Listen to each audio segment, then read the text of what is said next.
Oi gente, eu sou a Duda e hoje eu tô aqui pra compartilhar com vocês as minhas leituras de novembro. Novembro foi um mês com muitas leituras, eu acho que eu li uns 8 ou 9 livros no total. Então eu acho que o vídeo vai ficar um pouquinho grande, mas eu espero que vocês gostem. Lembrando que vai estar tudo aqui embaixo, caso alguém se interesse por algum livro específico. Eu vou deixar o que eu li no Kindle pra depois, para o final do vídeo. Eu li 3 livros no Kindle.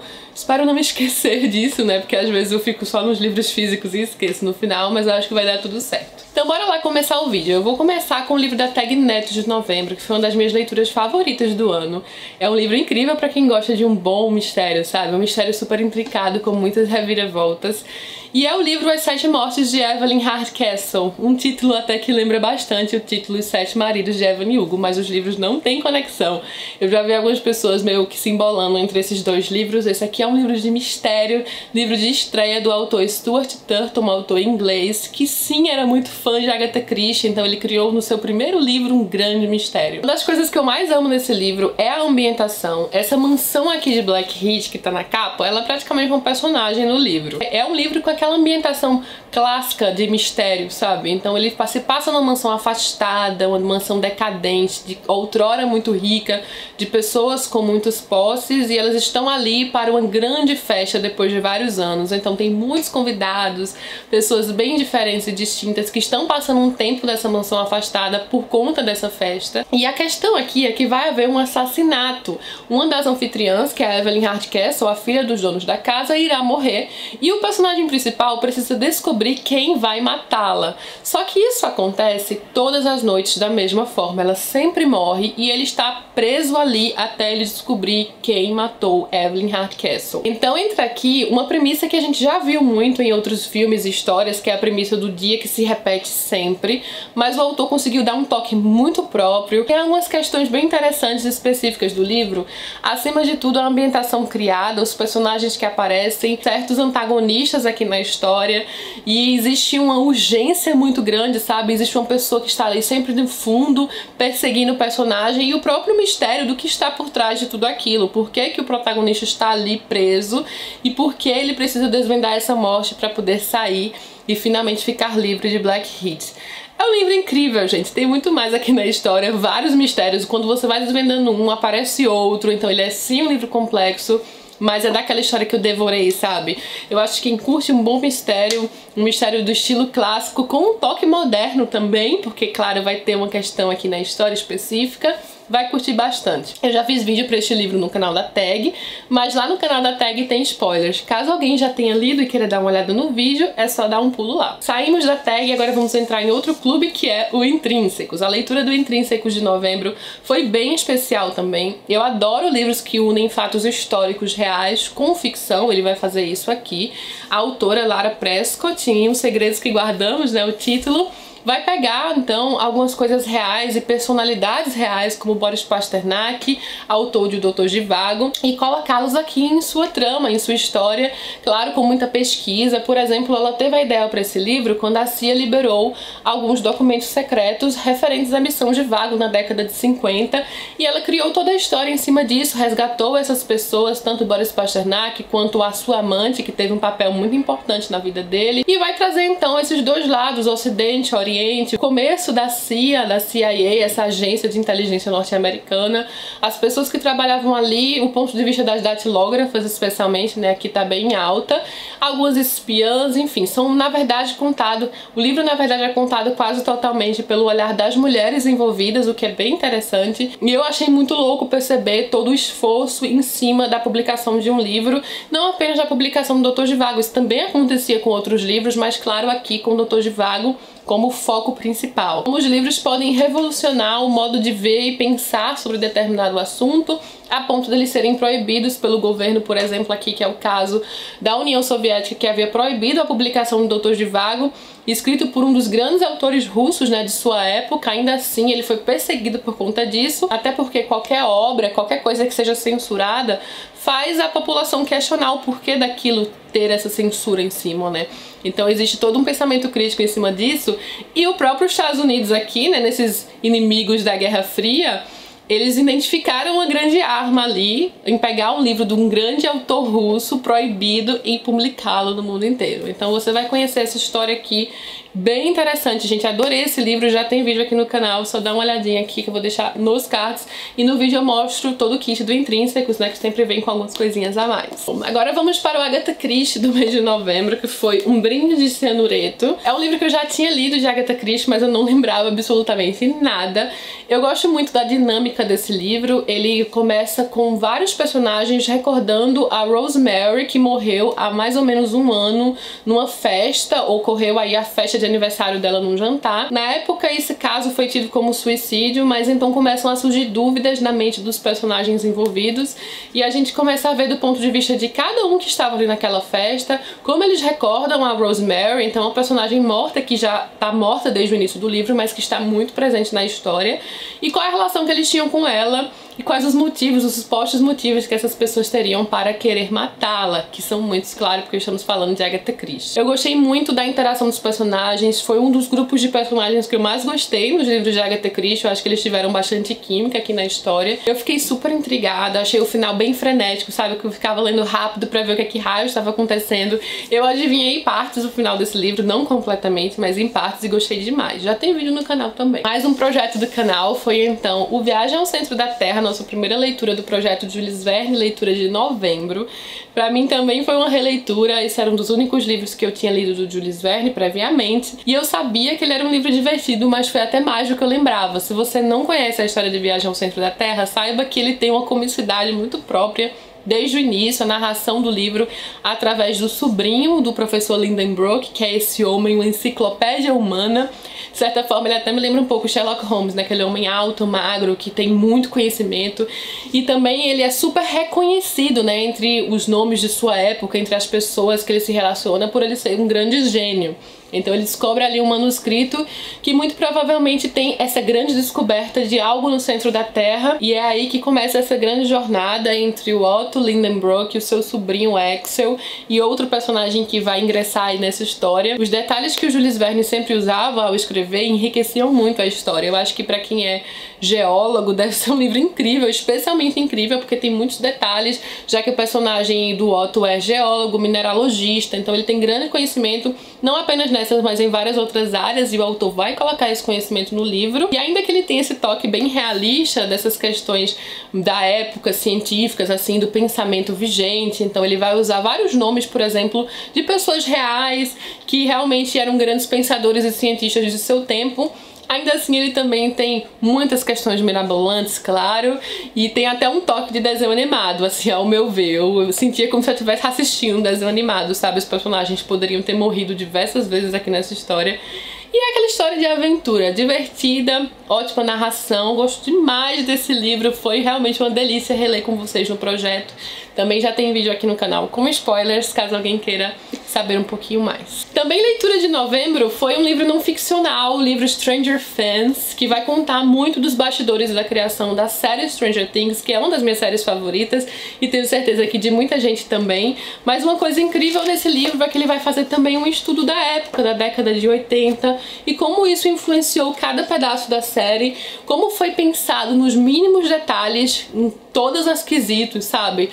No figurino, no que os personagens escutam, no tipo de música que cada um escuta, na vida que eles levam. Eu passei até a admirar ainda mais a série depois de ler esse livro, porque você percebe muito mais da amplitude, sabe, de tudo que é pensado na criação de uma série pra televisão. Pra quem gosta da década de 80 é um prato cheio, porque tipo, é um livro, uma carta de amor aos anos 80, eu mencionei isso no vídeo, e também pra quem curte Stranger Things. Já tem vídeo no canal sobre ele, mostrei mais detalhes, só dá uma olhada. E agora vamos passar para as leituras do Kindle. Eu preciso até abrir aqui, porque eu não lembro do título de todos os livros. Eu li 2 romances de época, eu me confundo um pouco com os títulos. Na verdade eu vou começar por Joyland, que é um livro que eu queria ter lido em outubro, né, falei pra vocês, e passei a leitura dele pra novembro. Eu tava com muita saudade de ler algo de Stephen King. Joyland era um dos que eu mais queria ler já há um tempo, tanto pelo clima, né, de parque de versões, que eu gosto bastante, mas também por ser um livro de época, ele se passa na década de 70. Eu gostei muito da escolha narrativa, porque ele é narrado em primeira pessoa pelo protagonista já idoso, então o protagonista já está na atualidade, com seus 60 e poucos anos, e ele vai lembrar desse tempo, do tempo que marcou sua vida em Joyland na década de 70 e o que aconteceu naquele verão. Ele tinha um trabalho ali temporário que acabou se alongando um pouco mais por conta do momento que ele estava passando em sua vida. Ele tinha acabado de ter uma grande desilusão amorosa e ele passa então a morar numa pousada à beira-mar bem próxima ao parque de Joyland, e ao optar por usar esse olhar já mais velho de uma coisa que aconteceu no passado, em seu passado, que o marcou muito, ele traz uma linguagem, uma forma de narrar muito melancólica, com algumas previsões do que viria pela frente, né? A gente sabe que algo muito importante vai acontecer, temos alguns vislumbres pela própria narração. Eu gosto dessa narrativa assim, mais olhando para o passado, com os ensinamentos que ocorreram naquela época, enfim, de que forma aquilo marcou a vida de alguém. Ele tem sim um certo mistério também no livro, que é mais focado próximo ao final, então mais pra frente vai rolar vídeos sobre Joyland aqui no canal também. Ou já teve vídeo, gente, porque eu acho que eu vou gravar esse vídeo hoje. Talvez eu coloque ele no ar antes deste vídeo aqui que eu estou gravando agora. Então, caso isso aconteça, o vídeo já saiu no canal e quem quiser saber mais vai estar nos cards. Agora vamos então para as outras duas leituras que eu fiz. Eu comecei o mês no clima de ler romances de época, então eu peguei 2 romances de época para ler no Kindle, um de Julia Quinn e outro de Lisa Kleypas, que são 2 autoras que eu adoro. Da Julia Quinn, eu li Um Cavalheiro a Bordo, que faz parte de uma série, deixa eu ver qual série aqui, dos Rockesbys, acho que é isso. Eu tentando ler aqui no Kindle, mas enfim, eu lembrei, é dos Rockesbys, não sei. É um romance de época diferente esse aqui, porque ele vai se passar quase inteiramente dentro de um navio e também parte em Lisboa. Então ele tem esse ar de época em outro país, que geralmente a gente só vê nesses romances de época ingleses, focados na Inglaterra, às vezes até na França, mas nunca tinha lido assim pedaços em Lisboa. Eu achei bem legal a volta que os personagens fazem em Lisboa, o que eles viam por lá, enfim, deu aquele clima bem gostoso ao livro. Ele é um livro meio parado, assim, boa parte do tempo, porque ele se passa unicamente dentro desse navio, a personagem tá ali meio que presa pelas circunstâncias, mas eu gostei da explicação que a autora criou para o personagem tê-la impedido de voltar para casa, tê-la deixado ali presa nesse navio, ter feito com que ela empreendesse essa viagem como uma coisa necessária. E a interação dos dois eu também gostei. Eu curti como foi crescendo a questão do relacionamento nesse livro, sabe? A química, como foi crescendo aos poucos, como não foi nada super instantâneo. Então eu gostei. Foi um livro de época bem legal, assim, não é dos meus grandes favoritos, mas foi bem legal. Uma leitura muito rápida. Julia Quinn não decepciona, tem algumas cenas divertidas também. Ainda sobre o Rockesbys, eu tô lendo essa série, né? Eu li todos os livros lançados até agora. Eu li Uma Dama Fora dos Padrões, acho que foi o primeiro. O segundo foi Um Perfeito Cavalheiro, creio eu. Acho que tá aqui. Não, foi Um Marido de Faz de Conta. Eu confundo os títulos, eu falei. Então o segundo foi Um Marido de Faz de Conta, que também foi bem interessante, porque se passava nos Estados Unidos. Então teve também aí uma quebra desse visual, dessa ambientação dos romances de época ingleses. E o terceiro, então, Um Cavalheiro a Bordo, que eu acabei de mencionar. Com certeza pretendo acompanhar o livro seguinte também. Adoro Julia Quinn. Então em novembro eu também li Um Acordo Pecaminoso, que faz parte da série dos Revenues. Eu não entendo muito esse título, porque eu acho que ele não tem a ver com a história. Qual é o acordo pecaminoso nessa história? Os personagens se casam. Esse seria talvez o acordo pecaminoso. Uma coisa que eu gostei bastante nesse livro é que ele traz personagens da série anterior da Lisa Kleypas que eu tinha lido, que é As Quatro Estações do Amor. Um casal protagonista na série anterior já está numa fase mais avançada de suas vidas. Eles têm um filho ali de aproximadamente 30 anos. E o rapaz, o mocinho dessa história de Um Acordo Pecaminoso, é o filho deste casal da série anterior. Então, como eu gostava bastante da série anterior, eu achei legal rever os personagens, essa interação depois de tantos anos. E a personagem já havia aparecido nos outros livros da série dos Revenues. Então, se você acompanhar a série, tem um pouco de graça a mais, né, por você já conhecer os personagens, mas também não tem problema pegar esses romances de época e ler fora de ordem, não. Assim, você não vai perder muita coisa. Mas, claro, né, quem já leu os anteriores tem uma compreensão maior, talvez, da história. Tem características muito boas nesse livro, porque a personagem principal, ela tem muita personalidade e é bem à frente do seu tempo. Muitos romances de época usam isso, né? Mulheres à frente do seu tempo, mas essa especificamente é uma personagem que não busca casar, ela realmente não quer casar e ela quer ter seu negócio próprio. Ela faz jogos de tabuleiro, então ela já começou a fazer esses jogos e ela quer ter uma vida própria, um negócio próprio, o dinheiro próprio. E isso era algo que não era possível na época, caso você casasse, né? Caso você fosse uma mulher e casasse, porque tudo que era seu ia automaticamente para o seu marido e ele que teria a posse de tudo, ele que teria direito a tudo e não mais você. É um absurdo pensar que já foi dessa forma e não há tanto tempo assim, né? Então a personagem é completamente contra isso, ela reluta muito aí no romance, nesse romance que acontece entre ela e o mocinho da história. E ela tem um bom motivo para essa relutância toda, porque às vezes são criados uns impedimentos nesses romances de época que eu acho muito fraco, sabe? Isso me irrita, mas nesse foi algo assim mais bem construído mesmo. Também gostei do casal, do relacionamento deles. E ele é um romance, na verdade, que tem algumas camadas, assim, porque você começa de um jeito, na metade acontece outra coisa, no final acontece outra coisa completamente diferente. Ele vai realmente mudando as problemáticas, sabe? Ele não fica só numa coisa, num romance que não se concretiza. Pelo contrário, ele vai passando por etapas. Ele também traz uma mulher que é médica, que já havia aparecido nos livros anteriores da série, algo também completamente revolucionário. E a Lisa Kleypas, para escrever, pesquisou sobre isso, então ela fala em notas sobre essa questão do patrimônio, do dinheiro da mulher. No livro anterior ela falou dessa questão da mulher médica, da primeira, quando aconteceu, como ela se inspirou para escrever essa história. Então traz aí mudanças que estavam acontecendo de pensamentos na própria época, sabe? As mudanças, um dos personagens tem uma grande loja de departamento, a primeira grande loja. Então é bem interessante essa questão que ela vai mostrando aí as mudanças de um tempo para outro. Ele se passa mais no final do século XIX, não muito no início, então eu tô gostando disso nessa série dos Revenants, tá bem divertido. Bom, gente, basicamente então essas foram as leituras, tanto os livros físicos como 3 livros no Kindle. O saldo de novembro foi bastante bom, né? O que tiver vídeo eu deixo aqui, caso eu não consiga deixar tudo é só pesquisar aqui no canal, que é um dos últimos vídeos. Eu espero que vocês tenham gostado de conhecer um pouco mais sobre esses livros, essas histórias. Se tivesse interessado por algum específico, é só dar uma olhada aqui embaixo ou nos cards. E conta aqui embaixo o que você achou, se você já leu algum desses livros, se quer ler, vamos trocar aquele papo, o que você leu em novembro, enfim, ideias do que a gente pode conversar, porque eu adoro essa parte de conversar com vocês nos comentários. Se gostou, não esqueça de curtir aqui embaixo, isso é bem importante, se inscreve no canal para receber em primeira mão. Beijo enorme a todos e até a próxima!